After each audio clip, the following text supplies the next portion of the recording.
aashirvaad 175 gram 130 ரூபாய் rate. ப்ரிப்பரேஷனுமே என்னன்னு பாத்தீங்கன்னா ஒரு பங்கு குலாப் ஜாமுன் மாவுக்கு 1/4 பங்கு தண்ணி சேர்த்துக்க சொல்லியிருக்காங்க. சேர்த்துட்டு நல்லா சாஃப்டா வந்து பிசைஞ்சுக்கணும் மாவை அப்படின்னு சொல்லியிருக்காங்க. ஸோ நாங்களும் வந்து பார்த்தீங்கன்னா அதே மாதிரி தான் பண்ணோம். ஒரு பேக்கெட் ஃபுல்லாக நாங்கள் வந்து எடுத்துக்கல, அதுலேருந்து கொஞ்சமாக தான் எடுத்திருந்தோம் ஒரு அளவு. ஸோ அந்த அளவுக்காக ஒரு பங்கு இந்த கிளாஸில் எடுத்துக்கிட்டோம். அதே கிளாஸ் அளவு இன்னொன்று இருக்குது, அதில் வந்து 1/4 பங்கு தண்ணி எடுத்துக்கிட்டோம். ஸோ இந்த மாதிரி தான் பண்ணோம். ஸோ வீடியோ பர்பஸ்க்காக தான் வந்து பார்த்தீங்கன்னா நான் கொஞ்சமாக செஞ்சேன். நீங்கள் செய்யும்போது நீங்கள் ஒரு பேக்கெட் ஃபுல்லாகவே போட்டு செய்யலாம். அப்படி நீங்கள் செய்யும்போது அந்த பேக்கெட் ஃபுல்லாக அளந்துக்கோங்க ஏதாவது ஒரு பாத்திரத்தில். அதுக்கு பிறகு நீங்கள் வந்து பார்த்தீங்கன்னா அந்த பாத்திரத்தில் 1/4 பங்கு தண்ணி வந்து சேர்த்துக்கலாம். சேர்த்துட்டு நல்லா வந்து பார்த்தீங்கன்னா உங்கள் கையில் பிசைஞ்சுக்கோங்க. மொத்தமாக 1/4 பங்கு தண்ணியும் சேர்த்து பிசைஞ்சிடாதீங்க, கொஞ்சம் கொஞ்சமாக தெளிச்சு வந்து பார்த்தீங்கன்னா பிசைஞ்சுக்கோங்க. அதனால சாஃப்டாக ஆகிற வரைக்கும் பிசைஞ்சுக்கோங்க. உங்கள் கையிலேயே வந்து பார்த்தீங்கன்னா நல்லா சாஃப்டாக பிசைஞ்சிட்டே இருங்க. எவ்வளோ சாஃப்டாக இருக்கும் அந்த அளவுக்கு உங்களுக்கு வந்து பார்த்தீங்கன்னா எந்த ஒரு விரிசலும் இல்லாமல் குலாப் ஜாமுன் நல்லா சூப்பராக வரும். மாவு வந்து பார்த்தீங்கன்னா ரொம்பவே நைஸாக இருக்குது, நல்லாவே சாஃப்டாக இருக்குது அப்படின்னு சொல்லலாம்.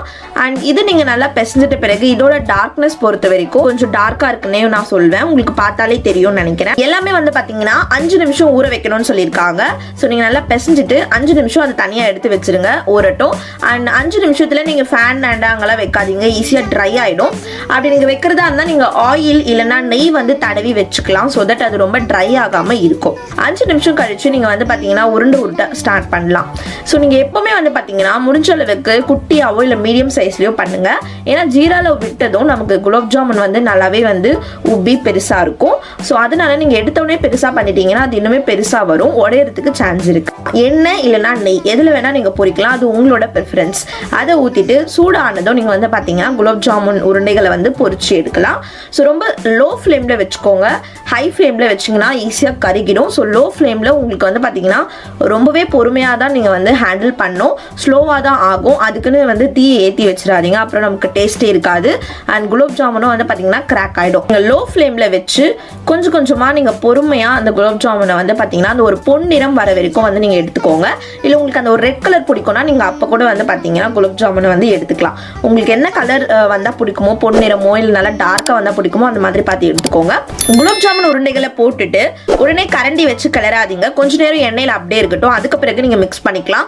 உடனே நீங்கள் கரண்டி வச்சு நீங்கள் கிளறினீங்க அப்படின்னா கண்டிப்பாக விரிசல் விழுறதுக்கு வாய்ப்புகள் இருக்கு. ஸோ விரிசல் விழாமல் இருக்கிறதுக்கு இந்த ஒரு குட்டி டிப் ஃபாலோ பண்ணிக்கோங்க. கரண்டி உடனே வைக்காதீங்க. குலாப் ஜாமுன் உருண்டைகளை போட்டுட்டு கொஞ்ச நேரம் கழிச்சு நீங்கள் வந்து கலந்து விட்டுக்கோங்க. அந்த மாதிரி பொன்னிறம் வர வரைக்கும் நீங்கள் பண்ணிட்ட பிறகு உங்களோட குலாப் ஜாமுன் உருண்டைகளை வந்து பார்த்தீங்கன்னா தனியாக எடுத்து வச்சுக்கோங்க. வச்சுட்டு கொஞ்சம் நேரம் அதை ஆறட்டும், கொஞ்சம் ரூம் டெம்பரேச்சருக்கு வரட்டும். அது வந்து பார்த்தீங்கன்னா ஒரு 3லேருந்து 5 நிமிஷத்துக்குள்ளே போதும். 5 நிமிஷம் கழிச்சு பார்த்தீங்கன்னா அது ஆறிட்டு இருக்கும். அதுக்கு பிறகு நம்ம ஜீரால போடலாம். ஏன்னா நீங்கள் சுட இருக்கும் போதே போட்டிங்கனாலும் அது உடையறதுக்கும் விரிசல் விடுறதுக்கும் வாய்ப்புகள் இருக்கு. அதனால பொறுமையாக அது கொஞ்சம் ஆறின பிறகு நீங்கள் போட்டுக்கலாம். 5 மினிட்ஸ் போதும். 5 மினிட்ஸ் பிறகு நீங்கள் இதை சக்கரை பாகில் போட்டுக்கலாம். சக்கரை பாகு செய்யறதுக்கு வந்து என்ன செய்முறைன்னு பார்த்தீங்கன்னா எவ்வளோ சக்கரை எடுக்கிறீங்களோ அதுக்கு ஈக்குவலான தண்ணி சேர்த்து நீங்கள் வந்து பார்த்தீங்கன்னா 5லேருந்து 10 நிமிஷம் வரைக்கும் கொதிக்க விடணும். சக்கரை வந்து நல்லா கரைஞ்சு வந்தாலே போதும், நமக்கு வந்து பாகு ரெடி ஆயிடும். ரொம்ப பாகு மாதிரி எடுக்கணும், கம்பி பதம் அந்த மாதிரிலாம் தேவை கிடையாது. ஜஸ்ட் சக்கரை கரைஞ்சு ஒரு கொதி வந்தா போதும். அது வந்து பாத்தீங்கன்னா நீங்க ஒரு 10 மினிட்ஸ் வச்சாலே போதும். அண்ட் நீங்க ஈக்குவலா எடுத்துக்கணும். இந்த பேக் எல்லாத்துக்கும் 800 கிராம் சக்கரை வேணும்னு போட்டிருக்காங்க. அதாவது 800 கிராம் சர்க்கரைக்கு 800 கிராம் தண்ணி தேவை, அதாவது ஈக்குவல் குவான்டிட்டி. அதை நான் உங்களுக்கு ஃபர்ஸ்டே சொன்னேன். ஸோ இந்த ஒரு பேக்கெட் நீங்க ஃபுல்லா செய்றீங்க அப்படின்னா நீங்க 800 கிராம் சர்க்கரை எடுத்துக்கணும். அண்ட் அதே அளவுக்கு 800 மில்லி தண்ணி சேர்த்து கலந்து விட்டு நல்லா கொதிக்க விடுங்க. சக்கரை எல்லாம் கரைஞ்சு ஒரு கொதி வந்ததும் நீங்க ஆஃப் பண்ணிக்கலாம். நீங்க வேணா எசன்ஸ் இல்லை ஏலக்காய் பொடி அதெல்லாம் சேர்த்துக்கலாம் மனமா இருக்கிறதுக்கு. ஸோ நாங்க வந்துட்டு பாத்தீங்கன்னா ஒரு கொதி வந்ததும் ஏலக்காய் பொடி ஆட் பண்ணிக்கிட்டோம், அவ்வளவுதான். நீங்க வந்து சப்போஸ் ஒரு பேக்கெட் ஃபுல்லா இருக்கிற குலாப் ஜாமுன்லாம் வேணாம், வேஸ்டா போயிடும், அப்பப்போ செஞ்சு சாப்பிட போறீங்க அப்படிங்கிற பட்சத்துல நீங்க வந்து பாத்தீங்கன்னா அந்த ஒரே ஒரு கப் எடுக்கிறீங்க அப்படின்னு வச்சுக்கோங்க. எங்களுக்கு இந்த ஒரு கப் வந்து பாத்தீங்கன்னா இந்த மாதிரி 4 கப்புக்கு வந்துட்டு ஒரு பேக் ஃபுல்லா வந்திருந்தது, நாங்க அளந்து பார்த்ததுல. ஸோ அந்த மாதிரி நீங்க வெறும் ஒரே ஒரு கப் பண்றீங்கன்னா இந்த மாதிரி 5 குலாப் ஜாமுன் தான் வரும். அதே உங்களுக்கு போதும் அப்படிங்கிற பட்சத்துல நீங்க வந்து இந்த மாதிரி மீடியம் சைஸ்ல போட்டா 5 வரும், குட்டி குட்டியா போட்டு ஒரு 10 வரும்னு வச்சுக்கோங்களேன். ஸோ இந்த மாதிரி உங்களுக்கு இந்த ஒரு கப்பே போதும் அப்படின்னா நீங்க வந்து அந்த ஒரு கப்புக்கு நீங்க 200 கிராம் சர்க்கரை சேர்த்தாலே போதுமானது. ஸோ இது யாராவது கொஞ்சம் கொஞ்சமா செய்யறவங்களுக்கு நான் இதை சொல்றேன்.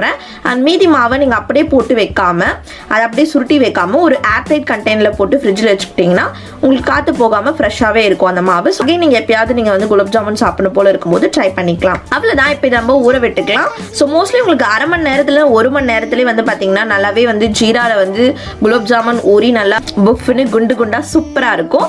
ஸோ இது 1/2 அன் ஹவர் கழித்து ஊறினதும் நான் உங்களுக்கு டெஸ்ட்டில் சொல்கிறேன். ஸோ லவ்லீஸ், இப்போ நம்ம டேஸ்டிங் செஷனுக்கு வந்தாச்சு. இப்போ இதை நான் உங்களுக்கு டேஸ்ட் பண்ணி எப்படி இருக்குன்னு சொல்கிறேன். ஆஷிர்வாதோடது ரைஸ் இது ரொம்பவே டேஸ்டியாக இருக்குது. 3வது வந்து பார்த்தீங்கன்னா ஆஷிர்வாத், அது உண்மையுமே டேஸ்டியாகவே இருக்குது. அண்ட் அகெயின் அந்த டேஸ்ட் வைஸில் அது வந்து பார்த்தீங்கன்னா 3rd பிளேஸில் இருக்குது.